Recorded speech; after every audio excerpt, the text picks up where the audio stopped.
Assalamualaikum warahmatullahi wabarakatuh. Innal hamdalillah nahmaduhu wa nasta'inuhu wa nastaghfiruh wa na'udzu billahi min syururi anfusina wa min sayyiati a'malina may yahdihillahu fala mudilla lahu wa may yudlilhu fala hadiyalah. Asyhadu an la ilaha illallah wahdahu la syarikalah wa asyhadu anna Muhammadan sayyidana abduhu wa rasuluh la nabiyya ba'dah. Allahumma fassalli wa sallim ala sayyidina Muhammad ibn Abdillah wa ala alihi wa sahbihi wa man tabi'ah, amma ba'd. Hadirin wal hadirat sidang jamaah insya dan tarawih rahimakumullah. Mari sejenak sembari kita niatkan i'tikaf selama 10 menit, sama-sama kita mengulang kaji beberapa pembelajaran nasihat yang pernah disampaikan oleh Rasulullah sallallahu alaihi wasallam kepada seorang sahabat yang bernama Abi Dzar Al-Ghifari. Nasihat yang singkat dengan susunan kalimat yang begitu indah, bahasa kiasan, namun memiliki makna yang sangat dalam. Apa nasihat Rasulullah? Yang pertama, Rasulullah menasihati Abi Dzar, ya Aba Dzar, haddidis safinata fa innal bahra amiqun. Wahai Abi Dzar, senantiasalah engkau memperbaiki bahtera, karena sesungguhnya laut itu sangat dalam. Yang kedua, kata Rasulullah, ya Aba Dzar, khudidz zada kamilan, ambillah perbekalanmu, perbekalan yang cukup. Fa inna safara ba'idun, karena sesungguhnya perjalanan itu sangat jauh. Yang ketiga, kata Rasulullah, ya Aba Dzar, khafifil hamlah, ringankanlah beban bawaanmu. Fa innal aqabata kaudun, karena sesungguhnya lereng-lereng gunung itu sangat sulit untuk dilalui. Yang terakhir, kata Rasulullah, ya Aba Dzar, akhlisil amalah, ikhlas olehmu di dalam melaksanakan berbagai macam bentuk amal kebajikan. Fa innan naqida basirun, karena sesungguhnya Allah maha meneliti, itu maha melihat. Apa maksud daripada untayan kalimat nasihat Rasulullah tersebut? Di dalam kitab Nasaihul Ibad yang disusun oleh Syekh Nawawi Al-Bantani, beliau orang Banten asli. Di dalam kitab tersebut dijelaskan satu persatu daripada nasihatnya Rasulullah kepada Abi Dzar. Yang pertama, Rasulullah menasihati Abi Dzar, ya Aba Dzar, haddidis safinata, senantiasalah engkau memperbaiki bahtera.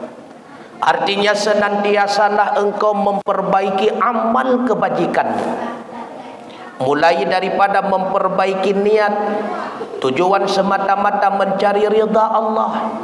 Jangan melakukan amal kebajikan itu dengan sebab mencari popularitas. Karenanya di dalam kitab Ta'lim Muta'alim disebutkan berapa banyak amalan yang secara kasat mata nampaknya itu amalan dunia, tetapi dengan baik niatnya jadilah dia itu amalan akhirat. Dan berapa banyak amalan yang nampaknya itu amalan akhirat, karena buruk niatnya maka jadilah dia itu semata-mata amalan dunia. Perbaiki yang pertama niat, yang kedua kualitas. Bagaimana caranya supaya amal ibadah khususnya salat kita itu menjadi khusyuk? Pernah suatu ketika sahabat bertanya kepada Rasulullah, "Ya Rasulullah, bagaimana caranya salat kami supaya khusyuk ya Rasulullah?" Lalu Rasulullah memberikan nasihat kepada sahabatnya, "Ya ashabi, wahai sahabatku, kumta ila salah." Ketika engkau bangkit ingin melaksanakan salat, salli salatan muwaddi', maka jadikanlah salat itu seolah-olah itu salat perpisahan. Tak kala kita bangkit ingin melaksanakan salat, bayanglah seolah-olah itu salat terakhir kesempatan Allah berikan kepada kita. Ketika kita melaksanakan amal ibadah puasa, ingatlah mungkin itu puasa kesempatan terakhir bagi kita. Ketika kita bersedekah, bayanglah mungkin itu sedekah terakhir kesempatan Allah berikan kepada kita.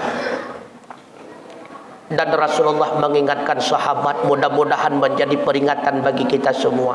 Ya ashabi, wahai sahabatku, la yatakallam bikalamin, jangan sekali-kali engkau berbicara ta'tadiru ghadan, yang menyebabkan engkau menyesal di esok hari. Jangan sekali-kali engkau mengucapkan suatu kalimat yang menyebabkan engkau menyesal kemudian. Apalagi dalam Ramadan, sedang kita melaksanakan amal ibadah puasa, kita mengupat orang, menyibukkan kita kelak ingin meminta maaf. Tidak ada kesempatan di dunia menyebabkan kita sibuk mencari orang tersebut, memohon kemaafannya di padang mahsyar. Na'udzubillah. Makanya kata Rasulullah, la yatakallam bikalamin, jangan sekali-kali engkau berbicara ta'tadiru ghadan, yang menyebabkan engkau menyesal di hari esok, kata Rasulullah. Jangan sampai dengan ucapan kita menyibukkan kita kelak meralat bahasa tersebut karena salah. Jangan sekali-kali, kata Rasulullah. Makanya sebelum engkau keluarkan kalimat per kalimat, ingatlah, layakkah kalimat ini aku ucapkan atau tidak? Sesuaikah kalimat ini saya ungkapkan atau tidak? La yatakallam bikalamin. Jangan sekali-kali. Kemudian kata Rasulullah, wajma'il ya'sa mimma fi aidin nas. Bertekadlah engkau jangan terlalu berharap dengan apa yang ada di dalam kekuasaan orang lain. Jangan terlalu berharap bantuan daripada orang lain. Tapi cobalah engkau bersungguh-sungguh berusaha sendiri dengan penuh harapan bantuan daripada Allah Subhanahu wa taala. Innallaha ghaniyyun 'anil 'alamin. Allah Maha Kaya. Yang kedua, ya Abadar, wahai Abidar, khudid zada kamilan, ambillah perbekalanmu yang cukup, kata Rasulullah. Fa inna safara ba'idun, karena sesungguhnya perjalanan kita masih sangat jauh. Hidup kita di dunia ini diibaratkan oleh Rasulullah seumpama seorang musafir yang sedang berteduh di bawah pokok kayu yang rindang, sedangkan perjalanan kita masih jauh dan sangat melelahkan. Dua alam lagi senang menanti kita. Yang pertama alam barzakh. Yakinkah kita raudhatan min riyadil jannah? Tidak. Siapa tahu lembah itu, lubang itu merupakan hufratan min hufarin niran, satu lubang daripada lubang api neraka. Na'udzubillah. Masih sangat jauh perjalanan kita menghadapi sakaratul maut, menghadapi alam barzakh, menghadapi hasyar, menghadapi mahsyar, menghadapi mahkamahnya Allah Subhanahu wa taala, sampai pada akhirnya menanti keputusan Allah. Surgakah tempat kita kelak terakhir ataupun neraka? Na'udzubillah. Karenanya ya Abadar, persiapkanlah bekal yang cukup di dunia ini. Bila mana kita memiliki bekal yang cukup dengan amal kebajikan yang kita lakukan selama hidup di dunia, yakinlah Allah pasti akan meridai kita. Bila mana kita mendapatkan keridhaan Allah, pastinya Allah akan memberikan kita undangan. Wahai hambaku, ya ayyatuhan nafsul mutmainnah, wahai jiwa-jiwa yang suci, kata Allah, irji'i ila rabbiki radiyatan mardiyah. Kembalilah engkau kepada Tuhanmu, Tuhanmu ridha kepadamu sebagaimana engkau ridha kepadanya. Fadkhuli fi ibadi, silahkan kalian semua masuk bersama hamba-hambaku. bersama para aulia, syuhada dan ulama. Wadkhuli jannati, wadkhuli jannati. Silahkan kalian semua memasuki surgaku, subhanallah. Makanya Abu Dzar, persiapkanlah bekalmu yang cukup.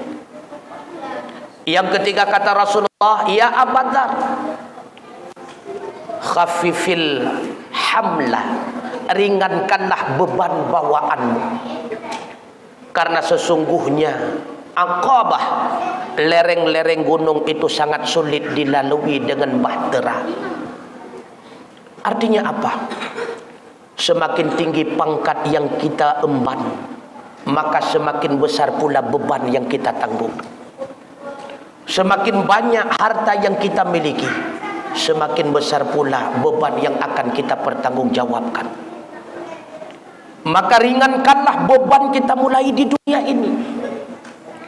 Semakin berat beban yang kita bawa tak kala kita menghadapi sakaratul maut, maka semakin sulit pula kita dalam menghadapinya. Semakin berat beban yang kita bawa tak kala kita menghadapi mahkamah Allah, maka semakin sulit pula kita dalam menghadapi mahkamahnya Allah. Na'udzubillah.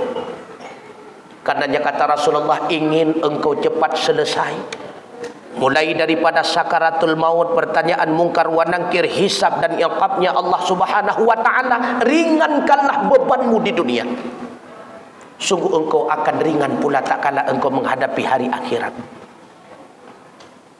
Yang terakhir kata Rasulullah, ya Abu Dzar, akhlisil amalah fa innan naqida basirun. Ikhlaslah engkau di dalam melakukan amal yang saleh.